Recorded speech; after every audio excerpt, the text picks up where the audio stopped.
Today, we're here to talk about why you should never dim your light for anyone. It's time to shine bright, and that's okay. You know those moments when you're feeling amazing, everything's going your way, but the people around you aren't quite on the same wavelength. So what do? You pull back, you dim your light, maybe even hide your joy, all because you don't want to make others feel uncomfortable. Sound familiar? Welcome to And That's Okay, the podcast where we explore the ups and downs of life, remind ourselves that whatever we're feeling, it's for a reason, and that's okay. I'm Lisa Renee Scott, your host and a passionate believer that every feeling matters and every step forward counts. Each week, we'll dive into real-life challenges, share relatable experiences, and offer actionable steps to help you navigate through it all. Before we jump in, I want to remind you that I am not a licensed doctor or therapist. I'm here to share experiences and insights that have worked for me and others like me. Why do we dim our light? It's something we've all done, often without even realizing it. We're feeling on top of the world. Maybe you've just nailed a big presentation at work, hit a fitness goal, or finally published that book you've been working on. That's me. But you start to notice that not everyone around you is sharing in your joy. Maybe a friend is going through a rough patch, or a coworker is dealing with some tough personal stuff. And then instead of celebrating, you pull back. You think, I don't want to make them feel bad, or maybe I'm being too much. I'm here to tell you that that's okay. Maybe you've been told that you're extra. You don't want to make anybody feel uncomfortable, and that's a completely human reaction, and that's okay. You're empathetic by nature, but what happens when you constantly dim your light to fit the mood of those around us? We start to shrink. We lose momentum. We tell ourselves that our joy isn't valid unless everyone around us is happy too. But here's the truth. You're not responsible for managing other people's emotions. Your happiness, your light, is yours to embrace and shine no matter what's happening around you. Let me give you an example. This might even sound like something you've experienced. Imagine you're a woman in your 30s or 40s, and after years of hard work, you've finally achieved something big. Let's say a long overdue promotion. You've been waiting for this moment, and you want to scream it from the rooftops. But when you get to your family gathering or meet with a close friend, the vibe is different.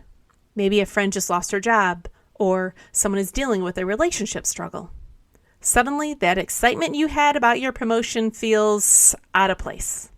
What do? You downplay it. You say something like, oh, it's no big deal. Then deep down, you know it's a huge deal.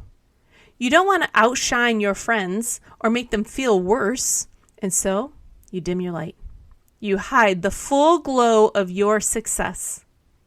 If this sounds like something you've been through, I want to remind you of something powerful.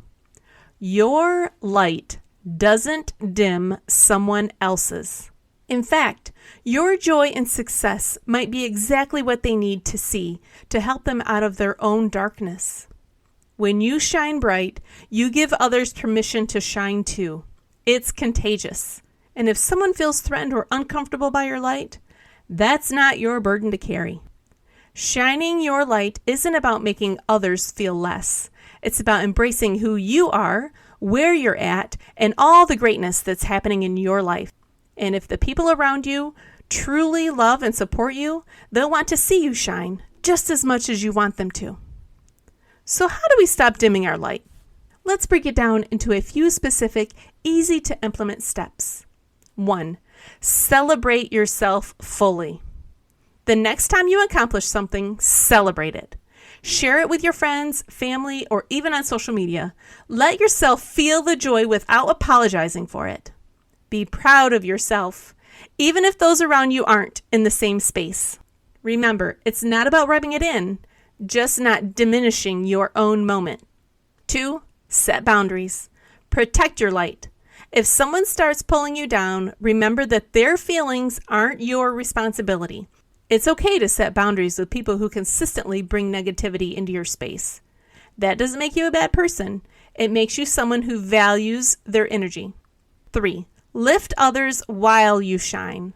One of the best ways to avoid feeling guilty about shining bright is to lift others while you do.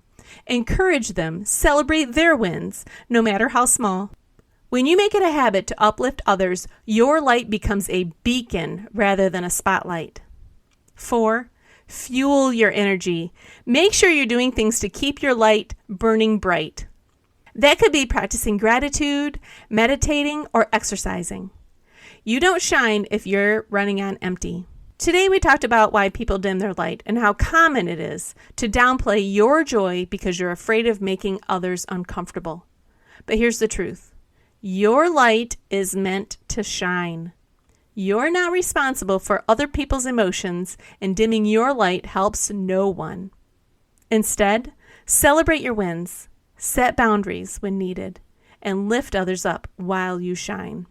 The world needs more light, and the light comes from you. I want you to remember to never feel guilty for shining bright. You deserve to step into your full light and embrace the good things happening in your life.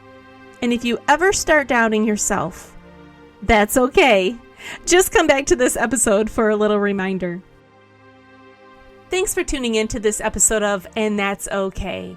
I hope you found our discussion insightful and that you're leaving with some practical steps to apply in your own life. Remember, no matter what you're feeling or going through, you have feelings, and that's okay. If you enjoyed today's episode, please subscribe, leave a review, and share it with someone who might benefit from today's topic. Until next week, take care and keep moving forward, one feeling, one step at a time.